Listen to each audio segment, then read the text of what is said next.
Morning friends. GST platform के YouTube channel में आप सभी का स्वागत है। जी हाँ फ्रेंड्स, जीएसटी रिटर्न फाइलिंग के अंदर यानी कि जीएसटीआर 3B फाइलिंग के अंदर अब एक बेहद इंपॉर्टेंट चेंज किया गया है और जीएसटी पोर्टल ने एक फैसिलिटी इनेबल करी है। और ये फैसिलिटी क्या है, आज मैं सी मनीष अग्रवाल आपके साथ डिस्कस करने वाला हूं। और इससे अब आपकी जो लाइबिलिटी इंक्रीज हो जाती है इन कंपैरिजन टू जीएसटीआर 1, उसको आप किस तरीके से रिकंसाइल करेंगे ताकि आप अननेसेसरी की लाइबिलिटी जो है पे ना कर दें। तो आप समझिएगा हुआ क्या है। होता क्या है ना कि अगर कोई सप्लायर आपको कोई क्रेडिट नोट दे करके आता है और आपका वो क्रेडिट नोट जो है जीएसटीआर 1 में सामने वाले ने अपलोड कर दिया। अब जैसे ही वो अपनी क्रेडिट नोट को अपलोड करेगा उसकी लाइबिलिटी कम हो जाएगी और आपकी जो लाइबिलिटी आईटीसी के रिवर्सल की है वो क्रिएट हो जाएगी। यानी कि अब आपको आईटीसी जो है वो रिवर्स करना है। अब होता क्या है कि एज अ परचेजर आपको आईटीसी जो रिवर्स करना है वो तब करना होता है जब आप उस क्रेडिट नोट को अंडर आईएमएस एक्सेप्ट कर लेंगे।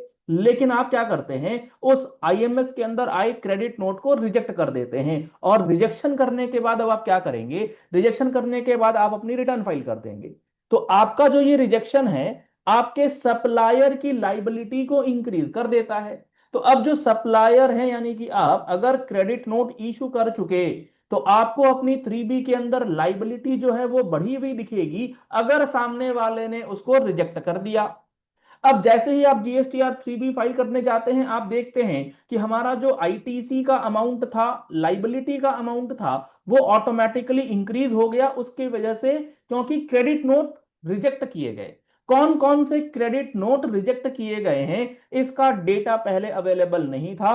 अब पोर्टल आपको ये डेटा निकाल करके तो दे देगा, लेकिन आपको रिकंसाइल करके ये चेक करना होगा कि कौन सा क्रेडिट नोट आपने जीएसटीआर 1 में कब डाला है, आईएमएस में किस तरीके से गया, 2A 2B का क्या रिकंसिलिएशन है। ये सारा चीज, ये सारी कैलकुलेशंस आपको जो है वो करनी होंगी पोर्टल पर। अगर आप पोर्टल पर इन सारी चीजों को चेक करेंगे तो वो बहुत ज्यादा कॉम्प्लिकेटेड प्रोसेस जो है रहता है। इसके लिए आप क्या कर सकते हैं, एक सिंप्लीफाइड मैकेनिज्म यूज कर सकते हैं। सिंप्लीफाइड मैकेनिज्म प्रोवाइड किया जा रहा है आपके लिए व्यापार टैक्स 1 के थ्रू। आपके सामने उसकी वेबसाइट ओपन है इस पोर्टल की, जिसके अंदर आप क्या कर सकते हैं, रिकंसिलेशन कर सकते हैं जीएसटीआर 1 का। इसके अंदर जीएसटीआर 2A का पूरा रिकंसिलेशन कर सकते हैं, जीएसटीआर 2B का रिकंसिलेशन कर सकते हैं। आईएमएस जो आप पोर्टल पर देखते हैं वो पूरा का पूरा आईएमएस जो है यहां पर डाउनलोड करके आप सारी चीजें जो हैं वो चेक कर सकते हैं। समरी लेवल पर, ट्रांजैक्शन लेवल पर रेको समरी जो है वो आपको दी जाती है, जिसके अंदर आप क्या चेक कर सकते हैं कि अगर 3B में कोई लाइबिलिटी इंक्रीज हो रही है तो वो कौन से इनवॉइसेस हैं या कौन से ऐसे क्रेडिट नोट्स हैं जो सामने वाले ने रिजेक्ट कर दिए, क्योंकि उससे आपकी लाइबिलिटी जो है वो ऑटोमेटिकली जनरेट होती है, ऑटोमेटिकली इंक्रीज हो जाती है। तो आप इस टूल को यूज कर सकते हैं, सॉफ्टवेयर को यूज कर सकते हैं। लिंक आपको दिया गया है वीडियो के डिस्क्रिप्शन बॉक्स में, उसमें आप जाकर के इसका ट्रायल ले सकते हैं और इसका यूज करके आप अपनी फाइलिंग जो है वो स्मूथ बना सकते हैं। इसके अंदर आपको नोटिसेज एंड ऑर्डर से रिलेटेड पूरा कंप्लीट इंफॉर्मेशन मिल जाएगा।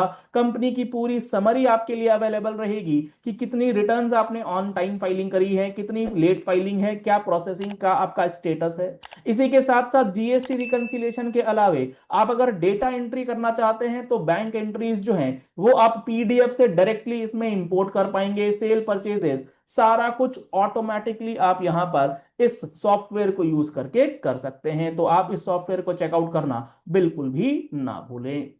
तो यहां पर आप अपनी 3B की फाइलिंग जब करते हैं तो 3B की फाइलिंग से पहले आपको ये रिकंसिलिएशन इसलिए करना होगा क्योंकि आप मान के चलिए जीएसटीआर 1 आपने भरा 1 लाख रुपए, तो कायदे से 1 लाख रुपए का ही अमाउंट 3B में जो है वो ऑटो पॉपुलेट होना चाहिए था। लेकिन ऑटो पॉपुलेट जब होगा तो वो क्या होगा, वो 1 लाख रुपए जो जीएसटीआर 1 से आया वो तो होगा ही होगा, साथ ही साथ अगर आपके रेसिपिएंट ने कोई क्रेडिट नोट रिजेक्ट कर दिया था जो आपने रिकंसिलिएशन करके निकाला है थ्रू दैट पोर्टल, उसका अमाउंट भी ऐड बैक किया जाएगा। तो आप वहां कंफ्यूज ना हो जाएं, आप लाइबिलिटी को अननेसेसरी गलत डिक्लेयर ना कर दें, तो आप इन सारी कैलकुलेशंस को जो है बिना चेक किए 3B फाइल नहीं कर सकते।